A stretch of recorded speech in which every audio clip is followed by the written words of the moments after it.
À la frontière entre deux pays, là où la route disparaît et où la jungle prend le relais, des communautés entières vivent dans l'ombre, sans que personne ne les voie ni ne les entende. La plupart des gens ne mettront jamais les pieds là-bas. Mais pour le pasteur Obed, c'est précisément là que son voyage devait commencer, sur 2 roues. En 2022, il a eu l'occasion de visiter une communauté frontalière entre son pays, la Papouasie-Nouvelle-Guinée, et l'Indonésie voisine. Il n'y a pas de service public, en particulier d'infrastructures telles que des routes, des hôpitaux, des cliniques et des écoles, ce qui représente un défi pour les personnes qui y vivent.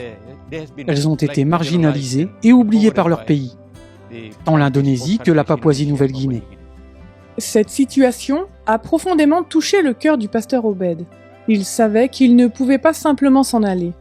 Il devait faire quelque chose. J'ai été ému et j'ai eu de la peine pour eux. C'est là que j'ai mobilisé les garçons pour qu'ils se rendent dans les villages isolés le long de la zone frontalière. Le pasteur Obed a réuni ses amis et leur a parlé des besoins à la frontière. Il voulait aider, mais d'une manière qui combine leur passion pour le ministère et leur amour du vélo. Ils ont donc décidé d'utiliser leur vélo comme instrument pour leur mission. Avec prière et enthousiasme, ils ont fait leur bagage et se sont mis en route, déterminés à atteindre les populations non évangélisées le long de cette frontière. Ce fut une aventure pleine de sens et de bénédictions. Lorsque nous traversons les villages le long des frontières, nous arrivons dans les villages. Nous saluons les habitants, nous les rencontrons, nous leur distribuons des Bibles et d'autres publications chrétiennes. Nous leur parlons également de Jésus-Christ.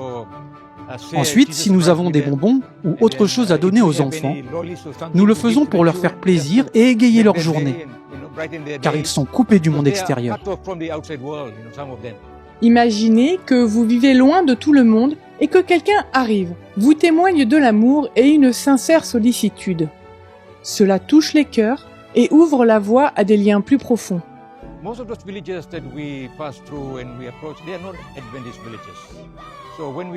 La plupart des villages que nous traversons et où nous nous rendons ne sont pas des villages adventistes. Alors, quand nous arrivons dans ces villages, les gens pleurent, littéralement, et ils nous accueillent dans leur communauté, nous nourrissent, et nous chantons pour eux et leur parlons de Jésus-Christ. Ils nous demandent de construire notre église sur leur terre et d'ouvrir ou de gérer une école dans leur village. Traverser à vélo des jungles et des savanes denses, préserver de l'activité humaine, transporter les vélos au-dessus des marécages et des rivières et gravir des collines constitue un défi de taille. Pourtant, le pasteur Obed et son équipe persévèrent, affrontant chaque obstacle avec courage et foi. Ils connaissent les risques, mais choisissent malgré tout d'aller de l'avant, confiants que Dieu leur montrera le chemin.